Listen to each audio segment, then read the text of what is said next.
They tell us to black out the faces, standard protocol for sensitive materials. Nobody tells you what to do when the faces black themselves out.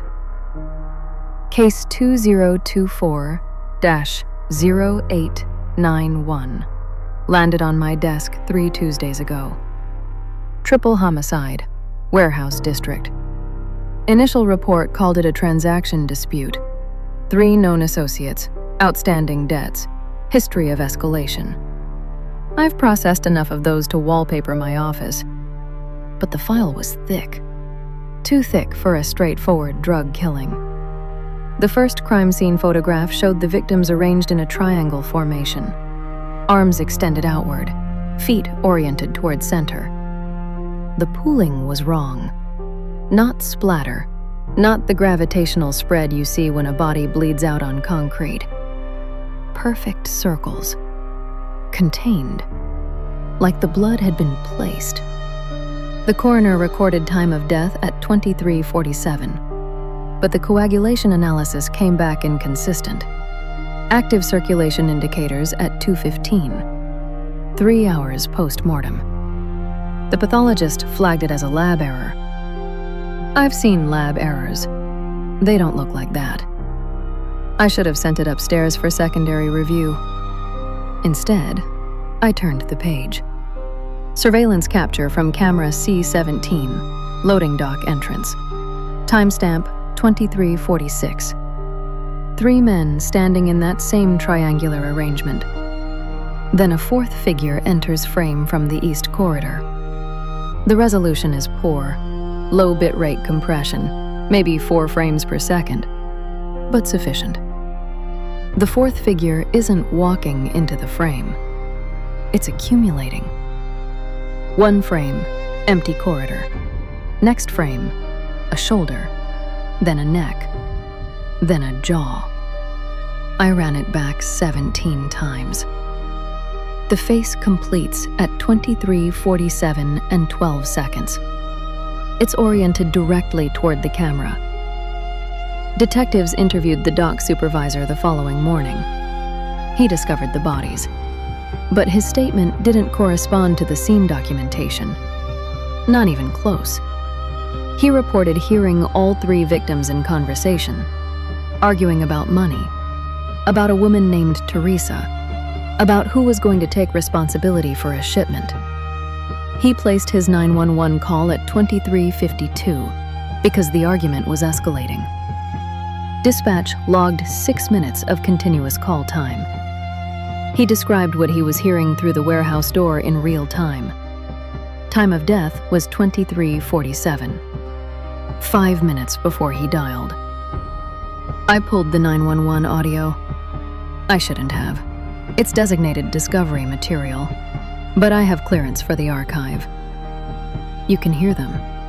3 distinct voices, overlapping, heated. The supervisor's account is consistent with the recording. He wasn't lying, but the timestamps hold. 23:49, 23:51, 23:54. Voices coming from 3 men whose core temperature was already dropping on the concrete. The investigators attributed it to acoustic anomaly, reverb off the corrugated walls, residual audio from an earlier interaction, the supervisor misremembering the sequence. But I've seen camera C17. I know what exited that warehouse at 23:53. Same gray suit. Same process, reversed. The face first, folding inward, then nothing. Whatever it was still using their voices when it left, wearing the sound of them like something borrowed. I stayed late last Thursday, pulled case files from 2019, 2017, 2012. She's in all of them. Gray suit, different faces, same assembly. Always at 23:47. Always leaving behind bodies that keep speaking after cardiac arrest.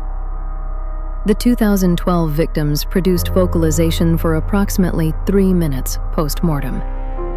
By 2019, 12 minutes. Clearer phonation, more coherent sentences.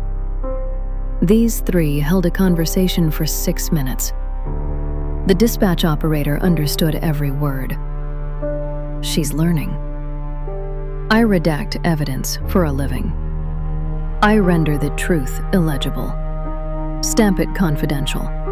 File it where it becomes someone else's problem. But I've been keeping copies, unredacted, in a folder beneath my desk. I told myself it was research. I don't tell myself that anymore, because I've started to understand what she's building toward. The assembly is getting faster. The voices last longer. The faces hold their shape a little more each time. She's learning to stay inside. Case 2024-0891. Closed. Redacted. Filed. I kept the surveillance tape.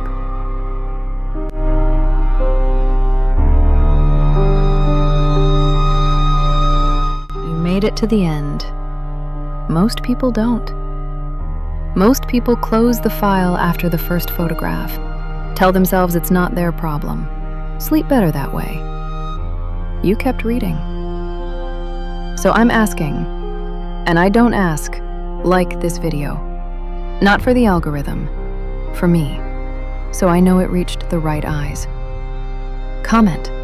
Tell me what you've seen. I need to know I'm not the only one who's noticed the patterns. Subscribe, please. The deeper I pull from that archive, the heavier these files get. I need to know someone else is paying attention. I'll keep sharing. I'll keep digging. She's getting better at this. So am I.